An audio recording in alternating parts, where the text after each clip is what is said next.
ஆண்டவராகிய இயேசு கிறிஸ்துவின் இனிய நாமத்துல அன்பின் வாழ்த்துக்கள்.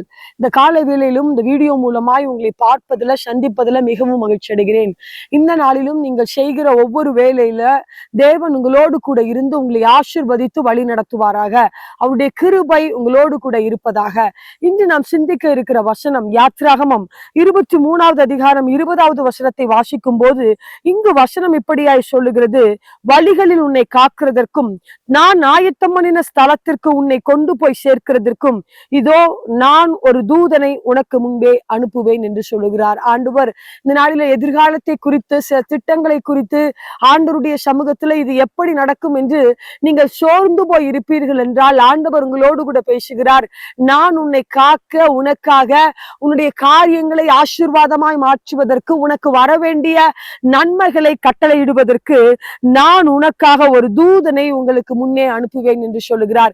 என்ன காரியத்துல நீங்கள் ஆசீர்வாதத்தை ஆண்டவருடைய சமூகத்துல எதிர்பார்த்து காத்திருக்கலாம். ஒருவேளை ஒரு நன்மையான காரியங்களை நீங்கள் நினைத்து கலங்கி கொண்டிருக்கலாம். இல்லைன்னா வியாபாரத்துல ஒரு ஆசீர்வாதம் உண்டாவதாக என்று சொல்லி நீங்கள் காத்து கொண்டிருக்கலாம். ஆண்டவர் சொல்லுகிறார், உன்னை காக்கும்படி, உன்னை ஆசீர்வதிக்க உனக்காக நான் ஆயத்தம் பண்ணின தூதர்களை உனக்கு முன்பதாக நான் போகும்படி செய்வேன்.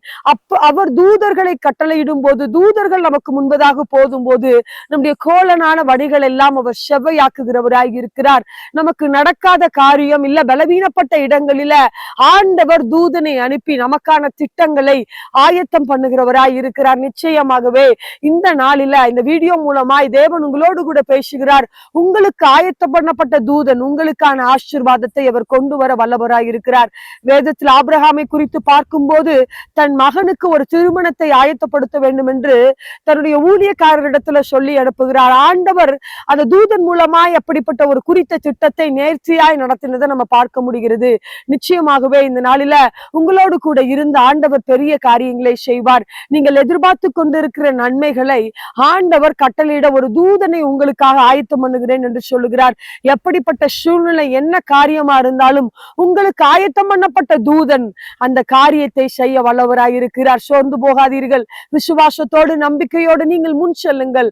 அவர் உங்களை திட்டங்களை அறிந்திருக்கிறவர், உங்கள் நிலைமைகளை அறிந்திருக்கிறவர். நிச்சயமாய் உங்களை ஆசீர்வதிக்க அவர் வல்லவராய் இருக்கிறார். அப்படியே செய்வாராக. ஒரு விஷயாய் கண்களை மூடி கூட செபிக்கலாம். ஆண்டவரே, உம்மை துதிக்கிறோம், உமக்கு நன்றி செலுத்துகிறோம். ஆண்டவரே, இந்த நாளில் இந்த வீடியோவை பார்த்து கொண்டிருக்கிற ஒவ்வொருவருக்காக நீங்க ஆயத்தம் பண்ணின தூதர்கள் முன் செல்வார்களாக கேட்கிறப்பா. அவர்கள் காரியங்களை நீங்க ஆயத்தப்படுத்துவீராக, அவர்கள் திட்டங்களை நீங்க வகுப்பீராக, அவர்களுக்கு வர இருக்கிற ஆசீர்வாதத்தை கொண்டு வருவீராக நாங்க செபிக்கிறோம். நீங்க அவங்களோடு முன் செல்லுங்க. அவர்களுக்கான தூதர்கள் அவர்களோடு கூட முன் சென்று அவர்களுக்கு முன்பதாக இருக்கிற கோணல்களை செவ்வையாக்குவார்களாக செபிக்கிறோம். இந்த நாளில நம்பிக்கையோடு நீங்க அப்படிப்பட்ட காரியத்தை செய்கிறபடியால் அவங்களுக்கு ஒரு அற்புதத்தை, அதிசயத்தை, ஆச்சரியத்தை, ஒரு நன்மையை நீங்க உண்டாக்குறபடியால் உம்மை துதிக்கிறோம். அப்படியே செய்து அவர்களை வழி நடத்துங்க, ஆசீர்வாதமாய் மாற்றுங்க. உங்களுடைய கருத்துக்குள்ள ஒப்பு கொடுத்து செபிக்கிறோம் நல்ல பிதாவே, ஆமேன். நிச்சயமாகவே ஆண்டவர் உங்களை ஆசீர்வதிப்பாராக.